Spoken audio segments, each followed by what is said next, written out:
ازيكم يا شباب، عاملين ايه؟ وفيديو جديد مع محمد حامد. ورسميا الاهلي يعلن التعاقد مع امام عاشور قادما من نادي ميتلاند الدنماركي.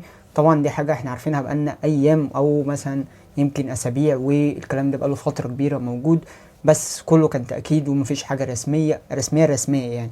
واحنا عارفين ان هو خلاص كان نسبه 90 و100% في الاهلي، بس ما كانش فيه حاجه رسميه. بس من ساعات النادي الاهلي اعلن رسميا التعاقد مع امام عاشور قادما من نادي ميتلاند الدنماركي. طيب، اللي جاي اقول النهارده في الفيديو ليه امام، واشمعنى امام بالذات اللي عليه كميه الاصرار وان هو لا لازم امام لازم امام، ودفعنا تقريبا 2.5 مليون باين دولار على امام.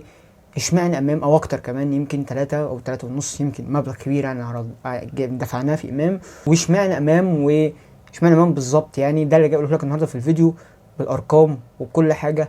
ليه امام، وليه امام هو الانسب خطة كولر والأنسب للنادي الأهلي حاليا. زائد في سؤال كده عايز أعرضه عليكم وتجاوبوني في الكومنتات في آخر الحلقة. سؤال مهم جدا لازم يتسأل، ولازم برضو ليه إجابة مستنيها منكم.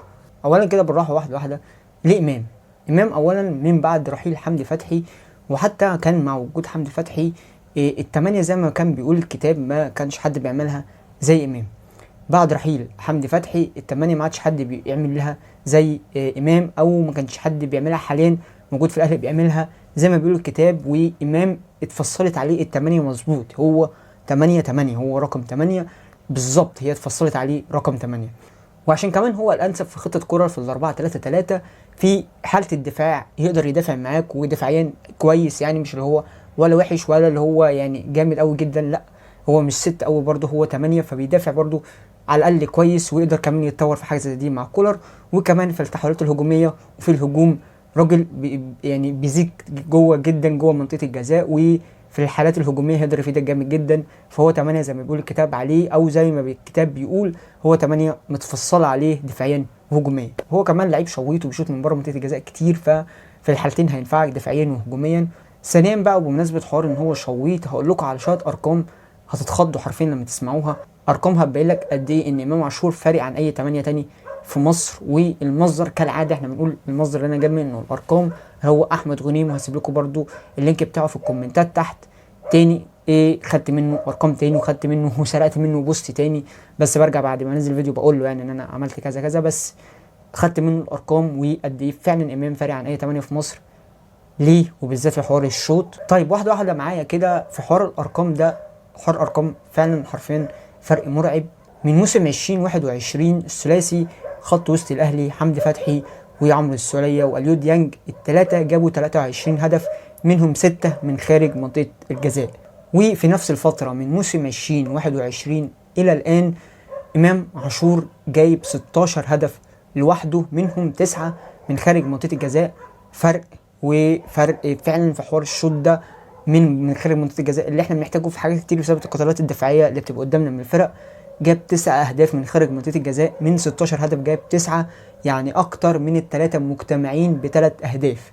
الثلاثه مع بعض جايبين 6 من خارج منطقه الجزاء، هو لوحده جاب 9 من خارج منطقه الجزاء. ده غير طبعا ان ال 16 هدف اللي جابهم امام، وزي ما قلت اللي منهم 9 من خارج منطقه الجزاء، ال 16 هدف هو بال 16 هدف ده كده هو اكتر من السولية ب6 اهداف، واكتر من حمدي فتحي ب8 اهداف اللي هم جايبينهم، واكتر من ديانج ب11 هدف هو جايبه. عرفتوا اكيد وتاكدتوا ليه امام عاشور هي الصفقه التوب واكتر صفقه احنا محتاجينها حاليا. امام عاشور كاحسن 8 في افريقيا كلها مش في مصر. وليه ليه هي الصفقه المنتظره، الصفقه اللي هي عملت ضربه قاضيه كرسي في الكلوب لاي خصم من اخصامك. هي دي الصفقه التمام واللي جت بالظبط حرفيا في السوكه. هي دي الصفقه اللي احنا منتظرينها، وقد ايه الصفقه دي كانت مهمه، واكيد اتاكدت دلوقتي بالارقام، والارقام ما بتكذبش. دي صفقه امام كانت مهمه جدا للاهلي. والسؤال اللي انا قلت ان انا عايز منكم اجابه فيه، ولازم السؤال ده يتسال، هل امام هينجح زي ما كهربا نجح؟ احنا عندنا تجربه قبل كده مع كهربا من الزمالك للاهلي ونجح، لان شخصيه كهربا غير شخصيه امام.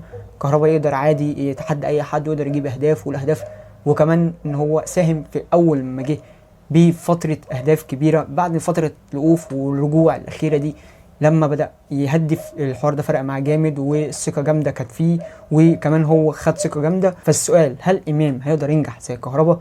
هل مع طبعا لو على سوشيال ميديا او كده او جماهير النادي الاهلي مكتسح حاجه سوشيال ميديا، فانسوا ان حد من جماهير الزمالك مثلا يجي على اللاعب او يهاجم اللاعب او يعملوا مثلا تحدي على اللاعب ان هم مثلا يبطلوا كوره. انسى حاجه زي كده، مفيش حاجه اسمها كده. في السوشيال ميديا جماهير الاهلي مسيطره سيطره كامله وتامه، بس بره الملعب جوه الملعب هل هيبقى في ضغوط او اي حاجه هيستحملها امام زي ما كهربا استحمل؟